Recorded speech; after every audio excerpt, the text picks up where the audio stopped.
बिस्मिल्लाहिर्रहमानिर्रहीम। अस्सलाम वालेकुम मेरे नाज़रीन, टू सिस्टर व्लॉग.2 में आपको खुशामदीद। मेरे नाज़रीन, आज हम बनाएंगे देसी तोरियों का सालन। बहुत ही बेहतरीन ये सालन बनता है। तो ये आपके सामने देसी तोरियां आपने 1.5 किलो ले लेनी है। 2 अदद प्याज, 2 अदद टमाटर और 4 से 5 सब्ज़ मिर्च। इनको धो के आपने काट लेना है और प्याज भी आपने काट लेने हैं। 2 अदद टमाटर उनको भी काट लेना है और सब्ज़ मिर्च का पेस्ट आपने बना के रख लेना है। अदरक लहसुन अगर आप ना भी डालें तो कोई इसमें मसला नहीं है। तो आइए फिर इसको बनाते हैं, इसको स्टार्ट करते हैं कैसे बनती है। मेरे नाज़रीन, ये कोई मुश्किल नहीं है, आसान तरीका है। सबसे पहले हम क्या करेंगे, चूल्हे के ऊपर बर्तन चढ़ा देंगे और उसके अंदर डालेंगे घी। 2 चम्मच घी डालेंगे। ये 1.5 किलो तोरियाँ तो आप 3 चम्मच डाल लें। मैंने पहले आपको बताया कि घी हम कम इस्तेमाल करते हैं। आप जितना इस्तेमाल करना चाहते हैं आप 4 चम्मच भी डाल सकते हैं। तो घी डालने के बाद आपने घी को थोड़ा सा यानी कि गर्म होने देना है। जब घी गर्म हो जाए तो जो कटा हुआ प्याज है, 2 अदद आपने प्याज काटे हैं। सब्ज़ी के अंदर आप थोड़ा प्याज भी डाल लें तो चल जाएगा। अगर आपने कोई ग्रेवी वाला सालन बनाना हो, मिसाल के तौर पर शोरबे वाला, तो उसमें प्याज ज़्यादा डाले जाते हैं। ये 2 अदद प्याज कटे हुए इसके अंदर डाल देंगे। प्याज को हमने हल्का सा ब्राउन करना है।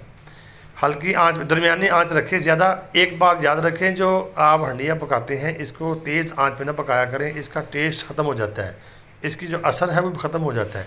दरमियानी आंच, ना ज़्यादा तेज़ ना ज़्यादा स्लो। तो मेरे नाज़रीन, जब प्याज हल्का सा ब्राउन हो जाए तो उसके बाद आपने थोड़ा सा पानी इसके अंदर डालना है और उसके बाद टमाटर और जो सब्ज़ मिर्च आपने काटी है वो इसके अंदर डाल देनी है।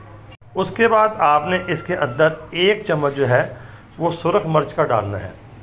1 चम्मच सुरख, 1 डालें या 1.5 डालें, आपकी मर्ज़ी है, तो जितना आप खाना चाहते हैं। फिर 1 चम्मच हल्दी का डाल दें और उसके बाद आपने हस्बे ज़ायक़ा इसके अंदर जो है नमक डालना है, जितना आप पसंद करते हैं। तो उसके बाद मेरे नाज़रीन, आपने इसको थोड़ी देर के लिए भूनना है। ये भुनाई हो रही है इसकी 4 से 5 मिनट। तो अगर आपको लगे पानी कम है, मसाला नीचे लग रहा है, तो आप थोड़ा सा पानी डाल सकते हैं साथ साथ। तो इसको 4-5 मिनट इसकी बुनाई करें। इससे यानी कि आपके सालन का टेस्ट जो है वो डबल हो जाएगा। तो इसको जलने नहीं आपने देना, थोड़ा थोड़ा पानी ऐड करते रहे ताकि मसाला सारा जो है मेल्ट हो जाए। जब ये तैयार हो जाए मसाला, तो उसके बाद आपने जो तोरियाँ काटी हुई हैं वो इसके अंदर डाल देनी है। उसके बाद ढक्कन दे के इसको आपने दम के ऊपर पकाना है। तकरीबन 15 से 20 मिनट तक आप इसको पकाएँगे तो ये आपकी तोरियाँ जो है बिल्कुल तैयार हो जाएंगी। ये देखिए आपके सामने तोरियाँ हैं, इसको हमने दम लगाया था 15-20 मिनट। आप देखिए बिल्कुल तैयार हो चुकी हैं। इसका पानी खुश्क करना है तो आप कर लें, अगर नहीं करना तो आपकी मर्ज़ी है। हल्की आंच पे इसको आप रख दें। तो बस इतना ही काम है मेरे नाज़रीन। ये देखिए तोरियाँ पक के बिल्कुल तैयार हो गई हैं। तो आप इसके ऊपर यानी कि धनिया डाल सकते हैं, आपकी मर्ज़ी है। आप अदरक काट के डाल सकते हैं।